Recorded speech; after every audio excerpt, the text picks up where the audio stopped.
Pensemos un momento en un mundo de reyes, de traiciones, de guerras brutales por la religión. Pues bien, en medio de todo ese caos, una mujer no solo sobrevivió, sino que lo cambió todo. Vamos a hablar de Isabel I, la famosa reina virgen, y de cómo llegó a forjar un imperio. Y claro, la pregunta del billón es, ¿cómo lo hizo? ¿Cómo una princesa a la que le quitan todo y la declaran ilegítima, que vive literalmente con la amenaza de ser ejecutada, cómo consigue no ya sobrevivir, que ya es mucho, sino cambiar por completo el rumbo de su país? Es que su camino al trono parece un guión de película de verdad. Fíjate, nace princesa en el 33, vale, pero con solo 2 años, ¡zas!, ejecutan a su madre, Ana Bolena. Luego, en el 54, acaba en la cárcel. Y cuando todo parece perdido, contra todo pronóstico, en 1558 se convierte en reina de Inglaterra. Una auténtica locura, una carrera de obstáculos constante. Venga, pues vamos a meternos de lleno, porque para entender de verdad a la reina, a la figura de poder, primero tenemos que conocer a la niña que tuvo que aprender a sobrevivir en un mundo que era, vamos, una auténtica trampa mortal. Su vida empieza ya de por sí con una contradicción tremenda. Nace y todo el mundo la ve como la heredera de Enrique VIII, pero de repente ejecutan a su madre, a Ana Bolena, y su mundo se viene abajo. De un día para otro pasa a ser considerada una hija ilegítima fuera de la línea de sucesión. Imagínate el golpe.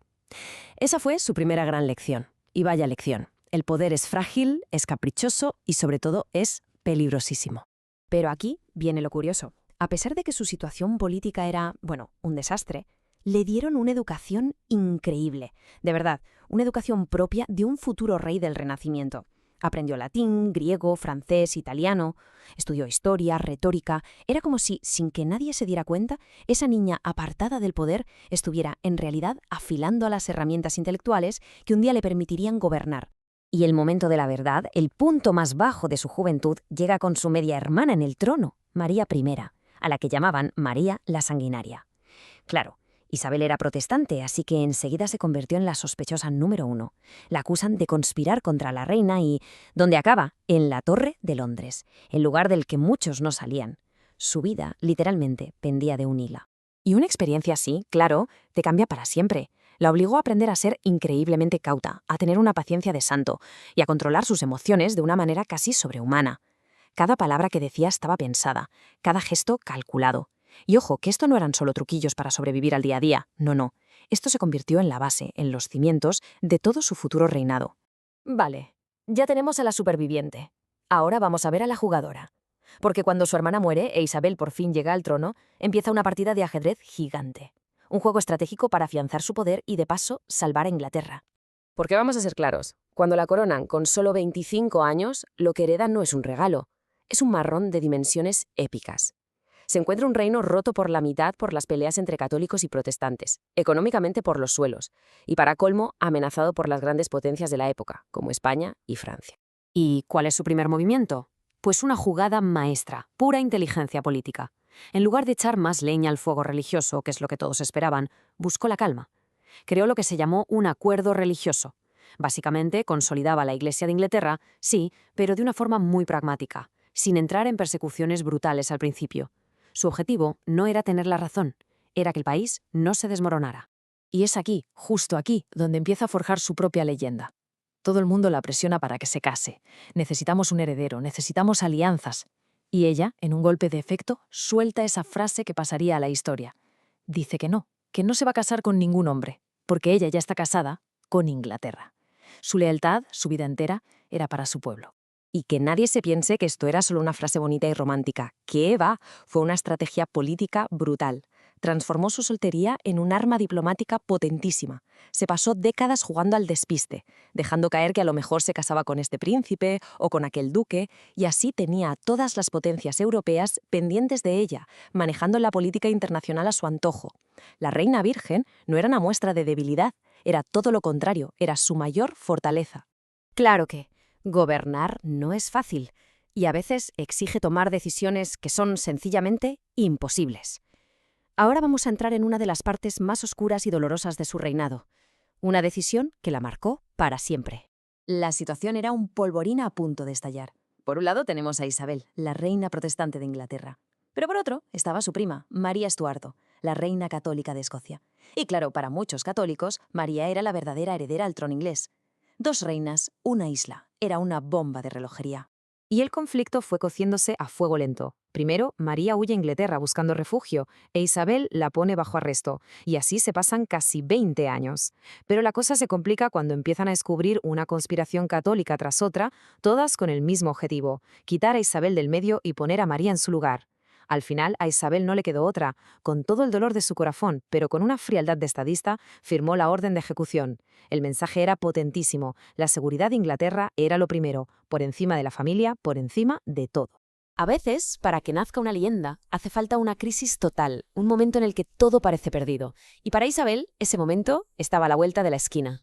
Llega el año 1588, y con él la mayor amenaza imaginable. Felipe II, el rey de España, la superpotencia del momento, envía una flota gigantesca para invadir Inglaterra. La famosa Armada Invencible. Su objetivo, acabar con Isabel y restaurar el catolicismo. Estamos hablando de una de las flotas más bestiales que se habían visto nunca. El futuro de Inglaterra, literalmente, colgada de un hilo. Y aquí es donde vemos su verdadera talla como líder. En el momento de mayor pánico, cuando cualquiera se habría escondido, ¿qué hace Isabel? Se planta en Tilbury, delante de sus soldados, y les da un discurso que pasaría a la historia. Les dice que sí, que tiene cuerpo de mujer, pero que tiene el corazón y el estómago de un rey, y además de un rey de Inglaterra. Fue un golpe sobre la mesa. Su poder no venía de ser hombre o mujer, venía de su carácter.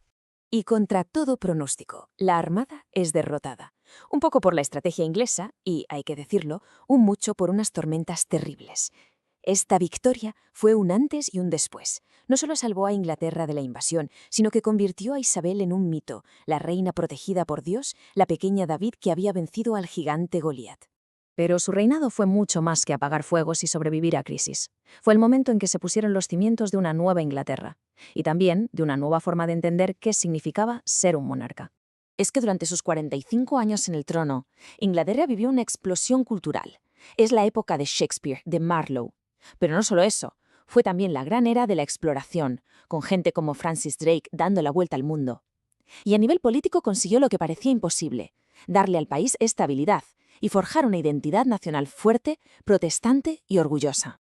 Ahora bien, no todo fue de color de rosa. Sería un error pensarlo. Esa edad de oro también tuvo sus partes muy oscuras. La represión en Irlanda fue terrible, por ejemplo, y con el tiempo las persecuciones contra los católicos se endurecieron. Había problemas económicos, o sea, que la imagen idílica es cierta, sí, pero es solo una parte de la historia. Y esto nos lleva al que quizás fue su mayor talento, su verdadero golpe de genio. Isabel entendió que el poder también es teatro. Era una maestra absoluta de la imagen pública. Controlaba su vestuario, los símbolos, las ceremonias, todo para proyectar una imagen muy concreta, la de una reina poderosa, pura, entregada en cuerpo y alma a su pueblo. En el fondo, no solo gobernó un país, sino que se inventó una nueva forma de ser reina, convirtiendo la monarquía en una gran historia. Así que al final nos queda la gran pregunta, la que todavía hoy nos hacemos. ¿Quién fue realmente Isabel I? ¿La heroína que salvó a su país? ¿Una estratega fría y calculadora que hizo lo que tenía que hacer para mantenerse en el poder? ¿O una tirana que no dudó en aplastar a quien se le pusiera por delante? La respuesta probablemente es que fue un poco de todo eso. Y por eso, precisamente por eso, sigue siendo una figura tan absolutamente fascinante.